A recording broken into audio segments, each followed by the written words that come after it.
Oh, baby, we are back, and it's a good week because we're starting the week off talking about the 2022 draft class for your Indiana Pacers. We're going to spend a lot of time today talking about Benedict Mathurin and Andrew Nembhard. It's going to be a fun episode here on Setting the Pace, your go-to Pacers podcast, and your go-to co-host is Michael J. Facci. He is in the building. Michael J. Facci. Facci, how are you, buddy? I'm doing good. I got all this mail in my hands, and I hope you guys don't mind if I read it today. All Well, it's right. sent to you, so you can read it. It's not Oh illegal, yeah, Facci. I'm going for it. I We're was starting waiting with for the that first. last week. Yep. The first letter. It's coming from Josh Lovell. It said, "How do you see the Nembhard, Mathurin, Neismith trio fitting long term? Will two of them start while the other comes off the bench? Which one? Or two off the bench? Or is a trade inevitable for one of them?" This seems to be the topic of discussion. Obviously, everybody unfortunately has to kind of pin these two guys up against each other. It's like, is it Mathurin or is it Nembhard? Who do you invest in? You just gave Nembhard an extension. What does that mean for Mathurin? Neismith just got an extension, but it's only at $11 million per year. So to me, that kind of gives it to you pretty basically. Pretty basic there. Mathurin, that starting three spot is his for the taking if he can take it from Neismith. But that's not going to be easy because number one, Rick Carlisle loves Aaron Neismith. Aaron Neismith plays significantly better defense. And number three, I think the bench gets a lot worse if Mathurin and Nembhard switch spots, or Mathurin and Neismith switch spots, because you need that scoring punch off the bench. I know the Pacers were able to get by with it with McConnell and Toppin doing their thing in the playoffs, but that's not sustainable. You need a downhill scorer. I think the starters could use it at times a little bit more than they had, but you still have a lot more of a scoring punch with the starting five. So I don't know. I do think that two of them will start. One will come off the bench. The way they're paid, it should be Neismith eventually being the one that does come off the bench. But for this season, I think they run it back with the same starting five. Mathurin continues to come off the bench, and Mathurin has to earn his way into that starting lineup and edge one of those guys out for those minutes. And if that's the case, then that means Mathurin has taken the proper steps he needs to take in development, Facci, for this team to, reach that level of, hey, maybe they can take that next step without bringing in new players. Yeah, I'm right there. I'm right there with you. I see it as Nemhard has that starting two job locked down. I don't think there is any reason to take him out of the starting lineup. He's earned it. He's paid like a starter now. I think that's great. Then you look at Neesmith as a starting three right now. Why switch that lineup? He's just. I feel like when he moved into the starting lineup, the Pacers. When you move Nemhard and Neesmith into the starting lineup last year, I just feel like they were a better team.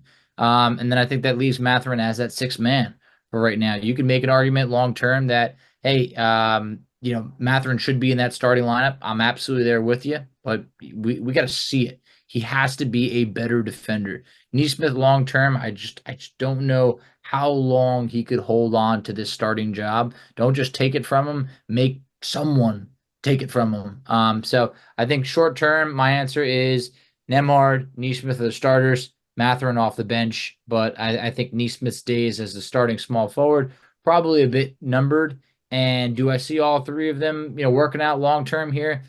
I think we would all love to see it, but I think that that's probably not 100% realistic because it's a lot of bodies competing at that 2 and 3 spot. Really, I mean, you could say not Nemhard, but it's still a lot of competition, and it remains to be seen what Mathurin can be in this league.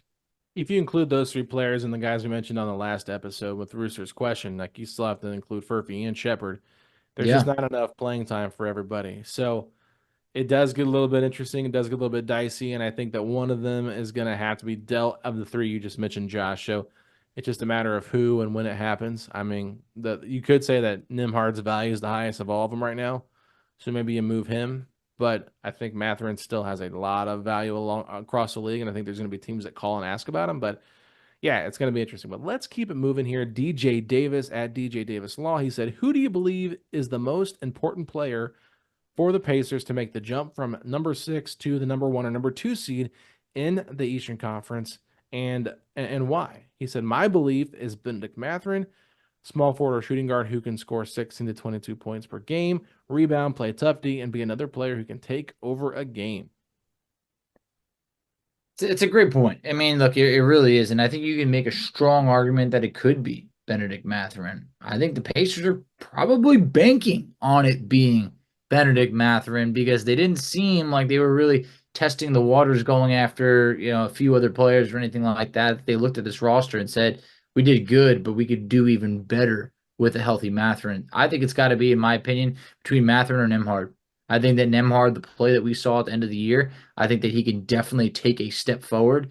But I think if Mathurin can be a 15 to 17 points per game starter, but like on efficient shooting, like he's got to improve as a 3-point shooter and as a defender, I think that makes the Pacers bench unit, which was already the best in the NBA, that much better. And I think Mathurin, his isolation scoring at times is just something that Pacers don't really have a lot of. So I'm split between Mathurin and Andrew Nembhard.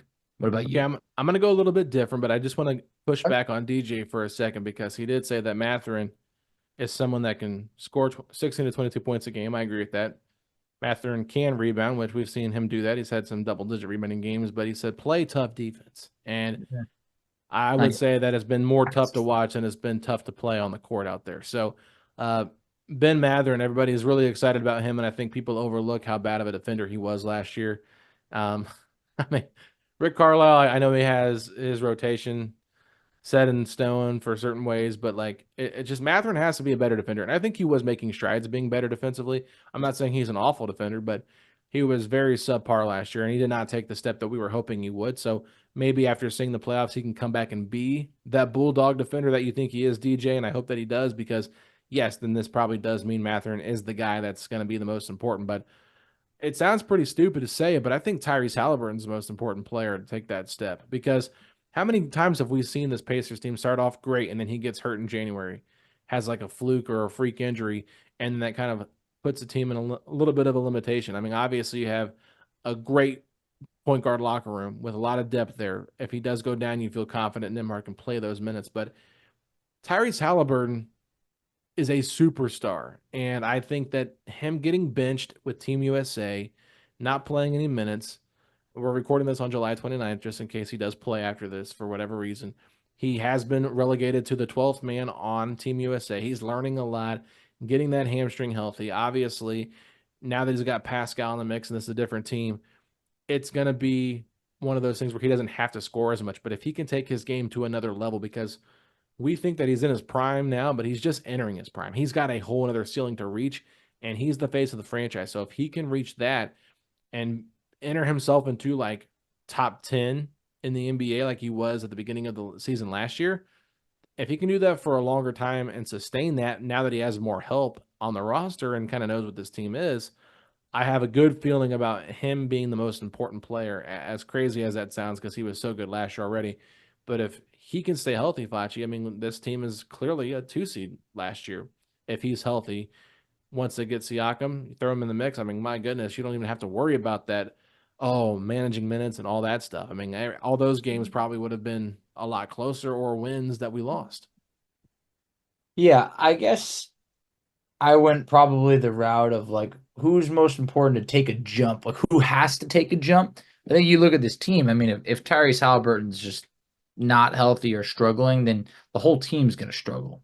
And I think that we kind of saw that at times. So I think that Tyrese is definitely the most important, and you could probably rank quite a few people above, Benedict Mathurin. I think that if Indiana wants to take that leap, I think a guy like Benedict Mathurin has to take a leap. I think Tyrese has to be who he was in the first half of the year.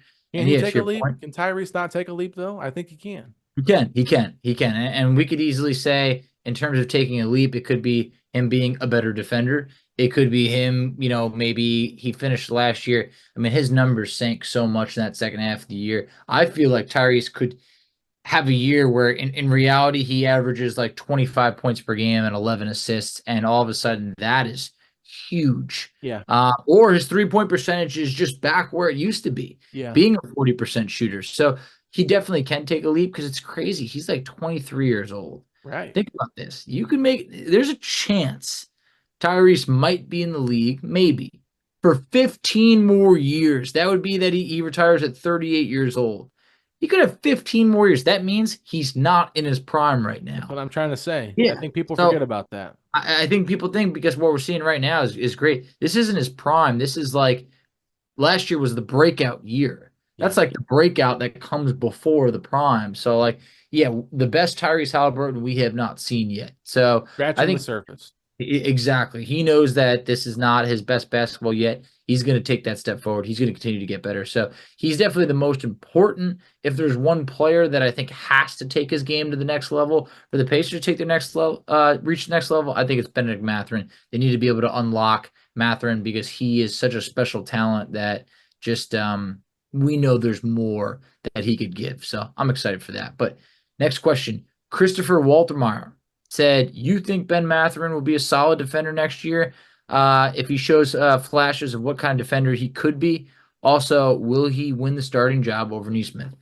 I think Mathurin will grow as a defender. I think he will get better on that end of the court because that's what's going to get him that starting spot over Neismith. If he doesn't get better as a defender, then he's going to continue to be coming off the bench, and Neismith will continue to start. So I think that if he really feels confident in his game, and I think the coach, he might close games even if he doesn't start.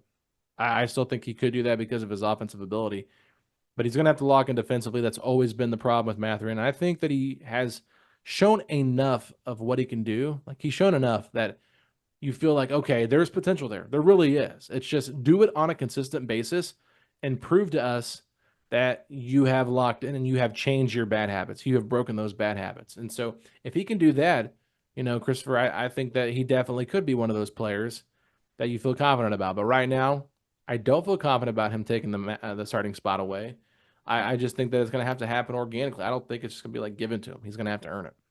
Yeah, I think it's kind of like when you draft a quarterback in the NFL and it's like you want them to start, but like you can't just turn the keys over. It's like you Jordan got to. Love. Yeah, Jordan Love was, yeah. I mean, that was definitely a scenario like that where it took some time, and I think that by the time he was ready. I mean, look, you saw a great product, but I think in this situation, it's like for Mathurin, he's got to improve defensively. He knows this. To your point before, he did take steps forward. He did. Everybody remembers the incredible strip on Giannis in the in-season tournament. It was magical, but he also gets caught ball watching at times, which makes it feel like he's not naturally a really good defender. He needs to consistently work at it every single second of every single minute that he plays, but he has the physical tools to be a really good defender. So he's told us on our show, and he said it elsewhere, he wants to be one of the best two-way players in the league. That's big talk. You got to Talk is live up to cheap. it. Exactly. Exactly. And I think that right now, and you hear that talk, it's kind of rough, but all you can do is kind of laugh a little bit. And I think that right now, until we see it, I can't believe it. But I think that Yeah. if he can ever have his defense catch up to even like 75% of his offense, he's Yeah. going to be a really good player in this league. I think that he could take that starting job from Neismith, but it's not going to be on day one. Yeah. I think it could be if the Pacers run into a little bit of trouble and they feel like they got to shake something up. That's when he might enter the starting lineup. And roles were reversed last year when that happened. Pacers wanted to shake things up to get a little bit of a change.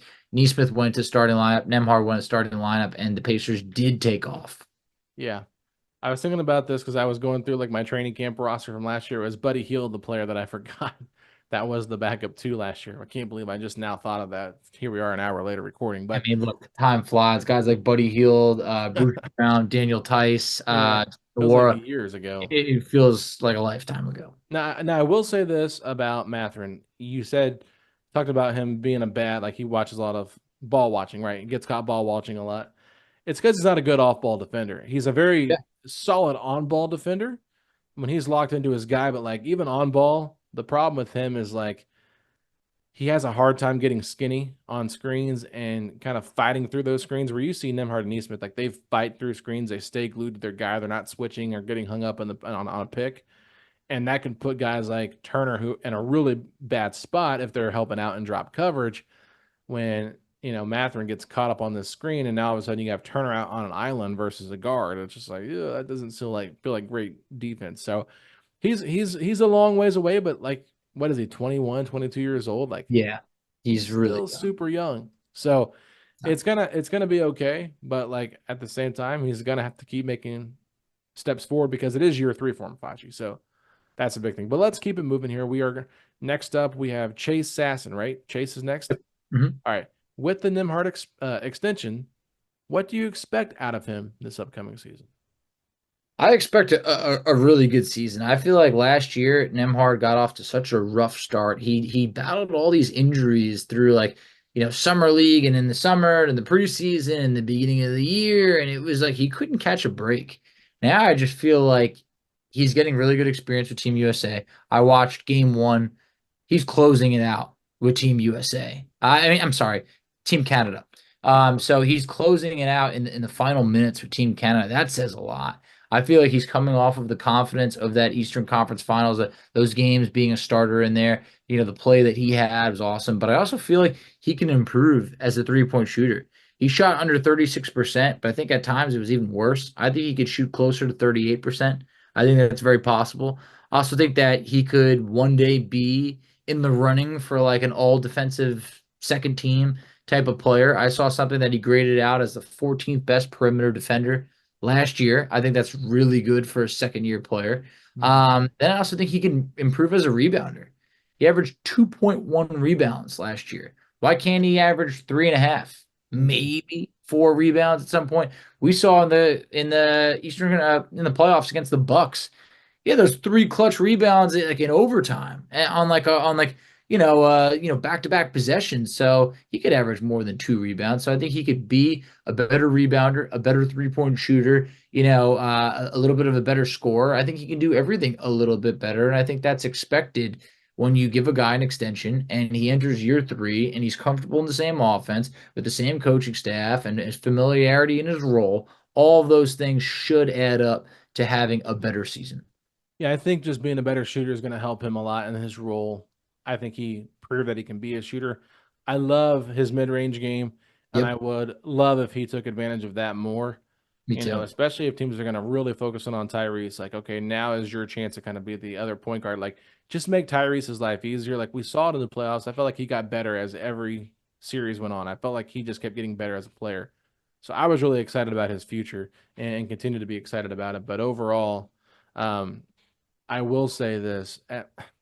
Say it. I don't I don't want my expectations to be too high from him because like what did he average last year? 10 points a game as a starter, Yeah. 2.3 assists, 4.1 rebounds. I think he shot like 50, 36, 83. Like it's not like he's a great player. Like let's not talk like we're not talking about a star here, right? We're talking about a young player that fits his role very well and is making starter level money. I love Andrew Nembhard, and we saw star level stuff from him in the playoffs when Halliburton went down, and we saw regular season games where he looked like a star when Halliburton went down, but he is going to be limited in this role with what he can do with the ball in his hands, and because he's not going to have as many opportunities to have the ball in his hands. So I just think that he needs to take advantage of those opportunities, buy into the mid-range game a little bit more, become a better catch and shoot player, and just keep doing what he does, get better defensively, learn from the Jalen Brunson series, go out there next year and shut Jalen Brunson down better, or not better, but like play better defense on him. You can't shut Jalen Brunson down. But do a better job of containing him and just figuring out how to handle different types of guards in the league and get better on that. And because if he can really hone in and be more of like a Drew Holiday type defender, like wow. Ooh, And I think he can kind of take something from that series last year I think he when Drew could. picked his pocket in the clutch moments. Like that play was just as important as a game-winning three against the Knicks. It's I don't want to say it's sad, but like those moments, a player I feel like never forgets those type of moments. I still remember Andrew Nembhard just looking distraught after that happened. He looked so upset, even the press conference afterwards. That's what makes a player better Mm, because you never want to be in that spot again. He didn't, but he felt like he let down the Pacers and cost them the game when he did yeah. not. But that's just because of the moment it was. But I think that, I'm looking at it right now, 9.2 points per game. That's what he averaged last year. I think he can get that up to 12, something like that. I think that's realistic. You want to talk about his mid-range game? Last year, from 10 to 16 feet, he shot 53% from the field. That's amazing. Yeah. Like, I love that. Yeah. So if we can lean into that a little bit more, which we saw more in the playoffs, he was killing teams. He was killing the Knicks with that mid-range shot, with it, killing the Celtics with it. Even from 16 feet to three-point land, he shot 49%. That's awesome. Yeah. So it's just like from 10 feet and beyond, he was really good last year. So I think that, Rick's got to let him shoot that. I think that comes with time. But Andrew Nembhard, I expect to take a step forward next year. And I just love that the whole fan base is behind him from day one. Where like if he had a bad game early on last year, people were like, I don't know what you guys see in him. Like they gotta trade him or move him to the bench. And it's like now everyone's like, yeah, he's gonna be awesome next year. And it's just exciting to root for him because there's so much to like. For sure. Let's keep it moving here, Fachi. All right. Next question that we have is from Randall Wood. Another No, you're missing nope, no, Q. it's not. I am. I scrolled. All right, so here we go. Next is this from Q. On Twitter, he goes by Quentin Heffley 6. He said, by the All-Star break, do you think it's realistic that Mathurin overtakes Neismith as the starting three, or will Neismith's defense keep him safe in the starting lineup? We've had this conversation pretty much earlier in the episode, so don't want to spend too much time on it. But I think it is realistic that he does take it. I just don't know if he will. I do think that there is a realistic chance that he could earn that spot, but it's up to Mathurin, and that's it. I mean, Neismith's not going to give it to him. Neismith is going to make it incredibly difficult for Carlisle to pull him from the starting lineup. He did it. He started off on the bench the last 2 years, and he got put into the starting lineup eventually because he is that pivotal to the team's success defensively. So Mathurin's got his work cut out for him, and I know big Mathurin fans aren't going to love that, but if you're a big Mathurin fan, you have to respect what Neismith has done as a player in his career and how he's earned this spot. So, hate to say it that way, but yeah, that's where we're at. No, that's definitely where we're at. I mean, look, it's not unrealistic to say that Mathurin could very well take that job, but it's like just do it, make it so the Pacers can't deny it and say that hey, this guy's too good to do it. But here's the thing: it's like Mathurin's excelled so much in that 6-man role that as a rookie, do you remember that? That was like the talking point. Like Mathurin's got to start. He's too good for the bench. He's putting up 20 points per game or 18 points per game at times. It's just like I get it, but it's like he was so good in that role as a 6 man that it's just like if that's what's helping the Pacers win, why venture away from it? Because Neismith's really helping them win in the starting lineup. Mathurin was a big reason the first half of the year of why the Pacers bench was as good as it is. I just think that certain guys play their roles, perfectly, and I think that that's kind of the case here. So I would say that kind of puts a bow on that question because I know we've had it before. Yeah, and you bring up a good point like Mathurin starting when he was a rookie. I think that there was a missed opportunity there for the Pacers to do that. I don't really understand why the Pacers didn't go all in on tanking in 2022, 2023 season because they could have got freaking Victor Wembanyama if the lottery balls would have fallen the right way. I mean, they still ended up in the lottery. They fall back to 7, end up trading back to 8, get Jarris Walker, which I'm very happy about. But Brandon Miller, if you've gotten yeah, Brandon Miller, I mean, like that could have been awesome. it just to me it seemed a little bit short-sighted with trying to develop those guys. Like, oh, we're gonna go play Buddy Hield a bunch of minutes and Nembhard and Neismith and all these guys all these minutes because Neismith was playing the 4 last year or 2 years ago, excuse me, because He they didn't have was anybody and they were like, we got to find someone that it's like, no, like this is supposed to be about development. So play Mathurin as many minutes as possible, play Duarte as many minutes as possible. Like get the guys that were like your draft picks a lot of minutes, but instead they're like, yeah, we're going to give all these minutes to Buddy Hield and TJ McConnell and Miles. And like, yeah, to help establish a culture. And I'm really happy with where they're at now. But it does feel like, okay, if you could go back and maybe redo that season over and just kind of suck one more time, for Wemby. Love I Ben mean, Shepherd and Jarris Walker, but I'd much rather have a chance at Brandon Miller or Victor Wembanyama. So I felt like that was a little bit short-sighted. Obviously, last year they made a massive jump from 35 wins to 47. Like, great for them to make the Eastern Conference Finals. Like, nobody's mad about that. But that in-between year where they were, like, acting like they were going to tank and then decided they weren't, just like what direction were they going was very frustrating. And I don't think there was anything wrong with saying that Mathurin should have been starting because at that point you would have been able to see much more minutes with him and Halliburton together and then figured it out. Like, could these two actually play together? Instead, you basically are just like, well, we don't think it's a good fit right now, so we're going to bring him off the bench. And it's like, okay, you're just using this opportunity now to kind of see what you have to not see what you have. And I just didn't love that. I would have settled for Asar Thompson at this point. I mean, like it's just like lose a couple more games. I mean, it's just like they could have done better. I mean, yeah, like it is frustrating, and because especially the fact that Jarris barely even played for the Pacers, last year, so it just leaves you desiring a little bit more. But you ready for the next question? Let's move on, Pachi. Randall Wood, you want me to ask this one? Yeah, go for it. All right, Randall Wood, like you said, faithful listener earlier when you jumped the gun a little bit. I Did didn't want to skip over love me Q's some Randall. question, but it's all right. He said, "You guys are constantly killing on these podcasts." So, Randall, thank you so much for that. Always enjoyed chatting with you at the games when I see you. But he said, "I appreciate your hard work. Do you guys think that Nembhard's extension will affect Mathurin's future with the Pacers?" I do or very well think that it could. I mean, look, Indiana's dished out a ton of money in extensions. Halliburton, Nembhard, Obi, Siakam. I mean, Neismith deal's about to kick in. Do they pay McConnell? Like, it's just, I mean, Turner, look, there's like so much going on, but there's just like something about Nembhard and Mathurin. We talked about it a couple episodes ago. It's like, no, they're not rivals, but they're part of that same draft class, competing for, the two guard spot. I know Mathurin could slide down to the three, but it's just like, then you even wonder in terms of paying. Like, do you give them the same amount? What do you do? Like, I don't know. You want to ruffle any feathers? Like, obviously, Mathurin's so competitive. He's going to be looking at what Nembhard got, thinking that that's at minimum the starting price or anything of the sort. But I do think that when the Pacers signed Andrew Nembhard, it was them saying we feel a little bit more comfortable with Andrew's progression, where he's at. He's a little bit older. He's more seasoned, from college. He played 4 years compared to Mathurin playing two.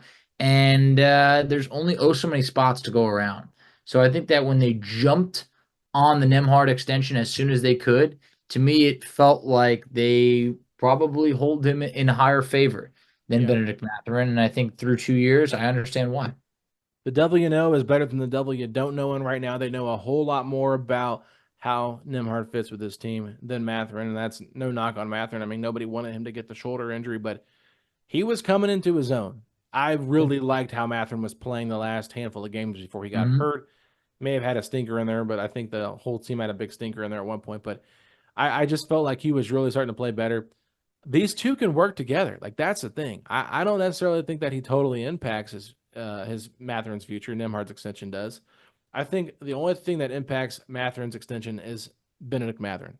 Benedict Mathurin has every opportunity to go out there and show everybody that he is a dog, that he can do it on both ends of the floor, that he can take that next step. And if he can prove that, then they're going to reward him. Carlisle's not going to not play him just because he doesn't like the guy. No, Carlisle isn't that kind of coach, even though some people believe that he is.